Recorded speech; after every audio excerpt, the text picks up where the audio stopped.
welcome to another episode of Smash JT. Many people thought that EA would never lose the crown to being the worst video game company ever taking advantage of their consumers. But Bethesda is making one hell of a run for this. Smash JT. The Fallout 76 launch has been marred by a ton of different controversies. The sales were terrible initially. There were so many bugs, game-breaking bugs, that came with the launch of the game. Some of the hardcore gamers of the Fallout series could look past those because they expect that out of Bethesda. Not that anyone should ever expect that out of a game company, but they were willing to give Bethesda the benefit of the doubt and work through those bugs and kinks at the launch of the game, and hopefully it would get better, right? Well, then they had the controversy of the collector's edition box, sending the wrong bag to people, that they advertised a canvas bag, and then there was the great canvas shortage of 2018 that apparently was centrally located right at Bethesda Studios, and then they magically found some canvas when people started threatening lawsuits. Then we fast forward to after people were trying to claim their bags, they lost all the personal information, addresses, credit card info, all the stuff to contact the people that were requesting the proper bags that they should have gotten in the first place was sent out to the wrong people, and it was just kind of out there in the public. A gigantic PR nightmare, but nothing new for Bethesda. Now we fast forward just a week later, and here we are with another controversy stemming from Fallout 76 and Bethesda. A dataminer over at Reddit called Despotok posted a changelog and noted that looks like lunchboxes are part of an upcoming holiday festivities in Fallout 76. And while it's unclear whether the mechanic will extend past the holiday season or not, we're looking at something that could potentially introduce loot boxes to Fallout 76. Which is, on the surface, people say, yeah, tons of games have loot boxes. They should be allowed to do that if they want to, because it's all the rage in gaming these days. It's having loot boxes, loot crates, having all these in-game things to make your character look different and dress them up as Santa Claus. Great. But this is hinting at something far more nefarious. This is hinting at helping the player gain an edge by spending money in-game. That is the cardinal sin, which you do not cross that line when you're a developer. You never are supposed to make loot boxes and loot crates to enhance a player so that it becomes a pay-to-win scheme. Which, by all accounts, this loot box, which they're referring to called Lunchboxes, which originated with the free-to-play title of Fallout Shelter, is going to provide to players coming soon.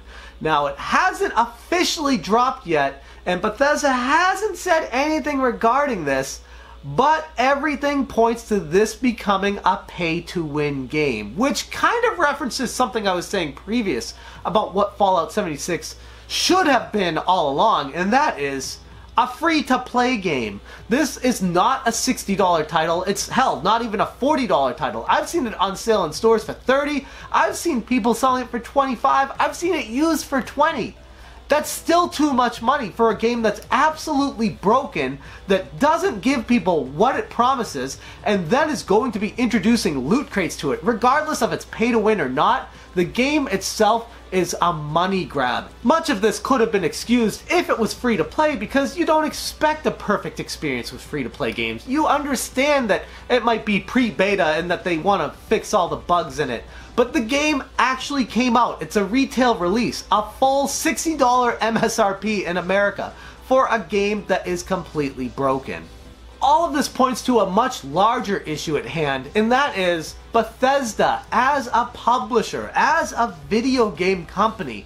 How far are they willing to go and twist that knife into the people who actually spent money on this game for day one and played it? And now sales are clearly not where Bethesda expected them to be, and they spent 4+ years making this game. They're trying anything they can to make up the lost income, the lost revenue that they were expecting from the sales of this, and they might have to be forced to add in microtransactions to try to recoup some of the loss from the money they didn't make from sales initially. And what does that do? It steals money from the people who already put money into it in the first place. It squeezes money from the actual customers they already have, which is a terrible tactic and makes me wonder about the future of Bethesda if this is what they're willing to do with one specific game, especially by all accounts a failure of a game. what does this mean for the future? What does this mean for the next game that comes out? The next Elder Scrolls? The next big thing that they're doing? Should people be looking forward to that? Or should they reel back their expectations, because if they're willing to do this on a game that failed, what are they going to do on the next game that actually might be successful? They might look at that game as the golden goose and try to squeeze as much money as possible out of that game to recoup the losses from Fallout 76. Any way you slice this, it doesn't look good for Bethesda's future. I didn't think I'd ever say this, but the way they've trended in 2018, they've actually been a worse company than Electronic Arts. And again, this is just data mining. Things can change. In fact, the public has already spoken out on Reddit. And while people may argue that since it hasn't happened, you shouldn't be upset about it, but Bethesda's already started rolling out some of the holiday updates where they're charging $20 for a Santa Claus suit. Let that sink in. $20 for a suit. For a game that retailed at $60, was on sale for a week later for $30.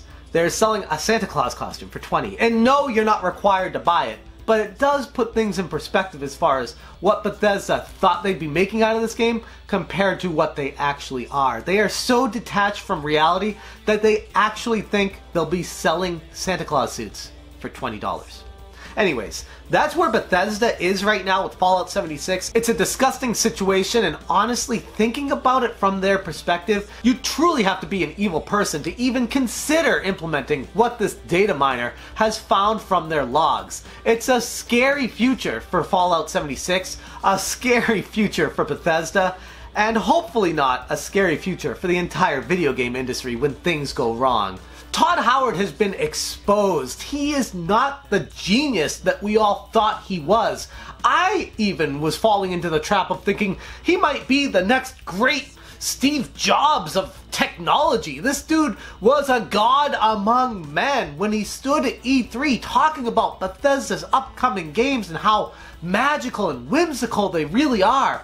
The truth comes out that Fallout 76 is kind of a joke. They rushed it. It should have been delayed until it was ready, at least until 2019, but based off of what it looks like, more like 2020 or beyond. The game is a shell of what a full experience should have been, and in its current state, all they're doing is digging a deeper grave as each day passes with this game. It's a really ugly situation, and trying to squeeze money out of the only people that had faith in them in the first place is disgusting. Bethesda should be more than embarrassed with this situation. This should be a damage control situation. Instead of making it worse, they should be trying to make it right with the consumers. And if it heads down this direction, I could only imagine what the future of Bethesda truly will be. Anyways, that's how I feel about the situation regarding Fallout 76 and how it just keeps getting worse and worse.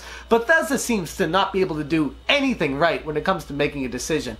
The corporate bigwigs over there care more about making money than they do about the consumer enjoying their experience with the game. And that right there is a gigantic problem for them going forward. If you made it to the end of the video, thanks, I appreciate that. More importantly though, I want to know what your thoughts are on this. Are you interested in Bethesda games going forward?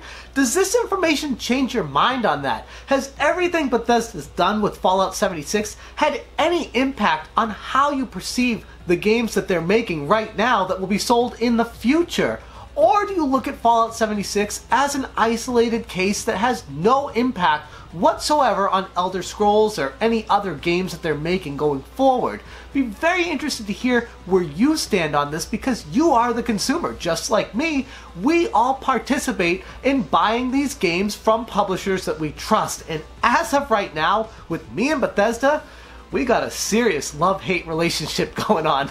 That's all I got for you guys today. Thank you so much for watching, and as always, have a good one. Todd Howard is a complete jerk. He's a bum. He's a loser. He's ruining the game industry single-handedly. Actually, no, there's a lot of people ruining the game industry, and I've never met Todd Howard, so I shouldn't say those terrible things about him. If you watch this, Todd, I'm sorry. Maybe you're a good guy. We'll grab coffee sometime.